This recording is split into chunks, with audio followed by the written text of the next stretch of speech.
On a quiet summer night in late June 2018, police officers in Kalamazoo, Michigan believed they were responding to what seemed like a routine welfare check at a student apartment complex, but within minutes the situation would spiral into one of the most disturbing and unexpected homicide confessions the city had ever seen, a case that began with a missing college student and ended with a shocking revelation that no one standing in that dark parking lot could have predicted. The story begins at Hunter Ridge Apartments, an off-campus housing complex where many Western Michigan University students lived, a typical college environment filled with young people balancing classes, jobs, friendships, and the hopes of a bright future. And among them was 24-year-old Aniah Mack, a psychology student, known by her friends as energetic, compassionate, and deeply involved in her community, someone who loved singing in church choirs, dancing with her university's all-girls dance group, and helping children through her work at a research center that supported autistic kids, the kind of person who rarely went more than a few hours without responding to texts or phone calls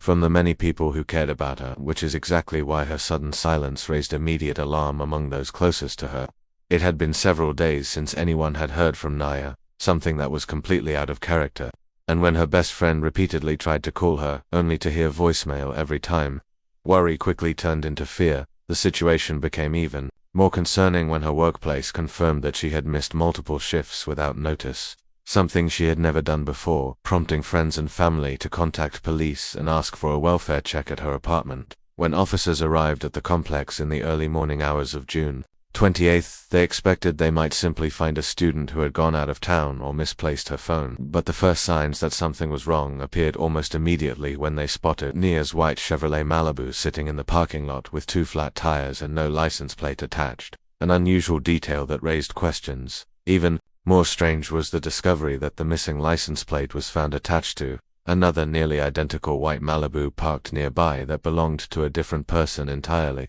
Both vehicles appeared undrivable with flat tires, and yet lights were visible inside Aniah's apartment as if someone had been there recently. When officers finally gained access to the apartment with help from the roommate, the scene inside only deepened the mystery. There were no signs of forced entry and no obvious signs of violence, but there were unsettling oddities scattered throughout the apartment that didn't make sense. The television was on, the air conditioning had been turned on recently even though the roommate had been away for several days, and a load of laundry containing men's clothing and bathroom rugs was sitting in the washing machine as if someone had hurriedly started it. Even stranger was the bathroom where officers discovered the bathtub filled with water as though someone had drawn a bath but never used it. Aniah's purse, makeup, and personal belongings were still inside her room, and there were no indications that she had packed anything or planned to leave for an extended period of time. While officers carefully examined the apartment and questioned the roommate and friends who had gathered outside, they learned about Aniah's boyfriend, 25-year-old Donovan Lewis, a former basketball player who had recently returned to Kalamazoo after spending some time living with family out of state. According to friends, the couple had experienced tension in their relationship before, including arguments serious enough that police had once been called, but no one imagined the situation could escalate into anything truly dangerous. And at that moment Donovan himself was nowhere to be found, adding another unsettling layer to the unfolding mystery. Officers continued gathering information while standing near their patrol cars in the dimly lit parking lot, discussing whether the situation might simply be a misunderstanding or if detectives would soon need to open a full missing person investigation. The night air was quiet except for distant traffic and the hum of streetlights when suddenly, a man wearing a dark shirt and backpack approached them from the shadows, calmly walking toward the police cruiser. The officers initially assumed he might be another resident curious about the activity, but before they could even ask a question, the man spoke words that instantly changed everything. "I killed my girlfriend," he said without hesitation. The officers froze for a moment in disbelief before quickly securing the man,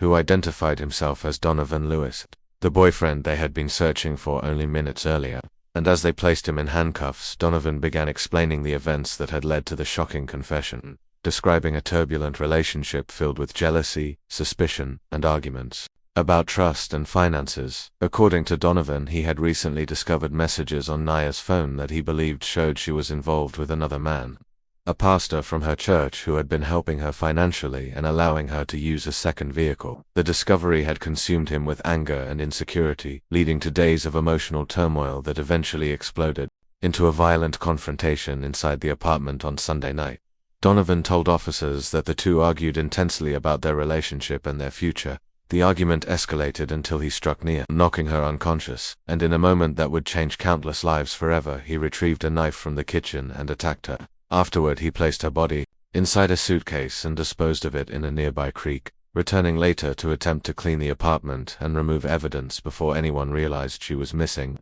Detectives later found small traces of blood in the apartment and signs that cleaning products had been used to wipe surfaces, confirming that an attempt had been made to hide what happened. And guided by Donovan's directions, investigators searched a creek outside the city where they eventually recovered the suitcase containing Aniah's remains, bringing heartbreaking confirmation to a case that had begun only hours earlier as a welfare check. The tragedy left friends and family devastated, remembering Aniah as someone who dedicated her life to helping others, someone whose kindness and passion for community made her beloved among classmates and church members alike. While the investigation also raised questions about the complicated relationships and rumors that had surrounded her in the months before her death, including allegations involving a local pastor who had provided her with financial support and transportation, a situation that later sparked additional investigations and controversies unrelated to the murder itself. Meanwhile, Donovan Lewis would face charges for the killing, eventually accepting a plea agreement that resulted in a lengthy prison sentence, though the case would take another strange turn when he attempted to escape